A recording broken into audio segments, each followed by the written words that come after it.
In this video, I'm going to show you how to rent an ARK server using Nitrado. Nitrado's a server hosting company. They rent servers for different games like ARK or Valheim or Minecraft. They do it for a bunch of different games. And they have servers for console too. I just wanted to show you this before we jumped into it. I am partnered with Nitrado, but this is my this is one of my old accounts right here. And I'm going to show you, so you can see right here, in August of 2018, I rented a server from, and in July. I just wanted to show y'all this because, like, I know a lot of people will say that they've used the product before just because they're partnered with them and possibly haven't used the product before. They're just telling you that. I wanted to show you I've actually used Nitrado before and never had any problems with them. They're definitely my go-to when it comes to server hosting. So in other words, I'm not just trying to do this to make a buck, you know. The only companies I'm going to partner with are going to be companies that I actually have either used before or trust. So I'm going to use my old account to show you this first part. Once you're on this page, they have these different modes and all that. They're like pre-made modes. Just use the custom one. It's easier in my opinion. Pick the city that's closest to you. This is going to be where your server is hosted. You could run a latency test if you want to. That shows you how quick your connection is to each of these places, but it's going to be the closest one to you, so just pick the closest one to you. I'm going to pick Miami. You pick whichever one you're closest to. And when you get to this page, the configure page, this little top slider is how many players are allowed to be on the server. The more players, the more expensive the server is going to be. So if you're only going to be playing with 10 people, there's no need to be paying buku money for no reason. And then this runtime, it can go anywhere from 3 days to 365 days. If you do the full year, you get a 20% discount. If you do 90 days, you get a 10% discount. 30 days, it's at regular price. So after you figure out how long you want to rent the server for and how many people you're going to have playing on it, you're just going to click this next button right here. And then it's going to bring you to this page where you pick a payment method. You're going to pick whichever payment method you're using. They got Visa, MasterCard, PayPal, American Express, everything. I'm not going to do this because I already own a server. So, and after you do this step, you're going to have an order confirmation. You're just going to click confirm and you're going to go to the installation. Once you're done confirming your payment method and all that, it should do a server install and then bring you to this page. There's going to be a category called My Services. You're going to click on Game Server. Once you click on Game Server, your server should pop up right here. There's going to be a little thing that says Web Interface and some 3 little gears under it. Press those gears and it's going to pull you up on another page.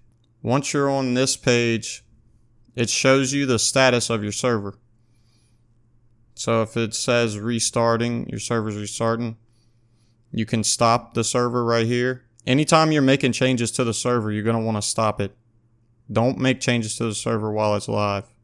Honestly, I'm not sure if it's going to cause problems, but it's best to just turn it off just in case, you know. And you're going to have to restart it anyway for the changes to take place, so might as well turn it off. You can type in a message that it will announce server wide, so anybody that's playing on the server will get this message. In this case, it would be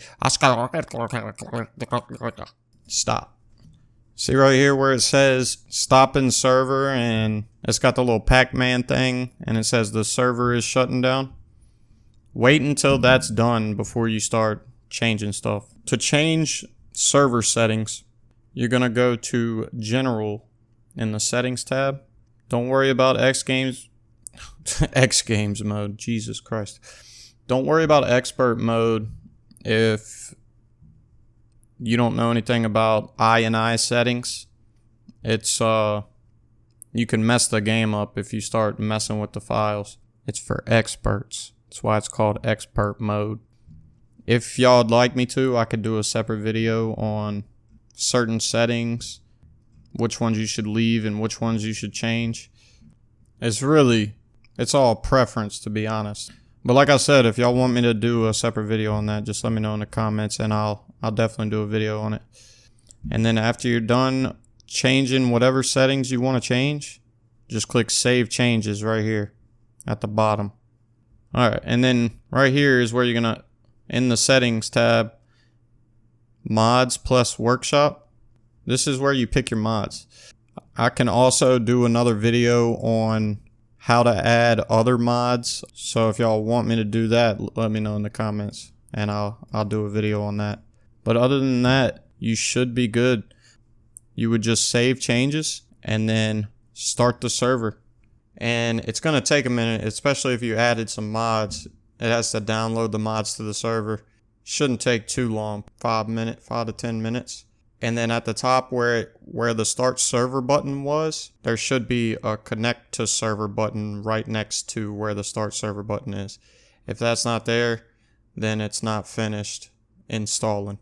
So once you have the server started and everything's running, to add the server to your ARK game, you're going to go to View and then click Servers. And it's going to pop up a list of servers like this. This part might seem difficult, but it's really not that bad. Go back to your dashboard and it says IP address right here. You're going to copy that and then go back to Steam server list. On the Favorites tab, click Add a Server. You're going to paste that IP address in the bar. And then go back to the Nitrado page, and where it says Query Port, they have it right here, and they have it right here. You're going to take that query port, copy that, go back to the server list, and you're just going to change this last number that I just highlighted. You're going to change that to the query port. The only digit that was different in mine was the very last digit. It might be different for yours. But then you just click Add this address to Favorites. And once you do that, you can just refresh the servers. And you could go ahead and exit out of that and pull up ARK. So once you added that server to your favorites on Steam, you pull up ARK. And then you're going to go to Join ARK. And then this session filter down here will let you pick in between like official servers, unofficial. Just go to Favorites. It'll be on this list along with whatever other servers you have favorited. And then you just find your server on this list, press Join. And you see where it says with mods? If it doesn't say yes right here, that means your mods aren't activated. If it does say yes, your mods are working. It'll load the mods whenever you press join. See in the middle it'll say loading mods, 5 out of 5. It's loading the last mod up. The mods just make it take a little bit longer.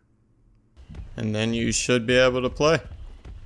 If you have any questions, feel free to leave a comment and I'll try to get to it as quick as I can. Congratulations. You did it. You did it. Good luck.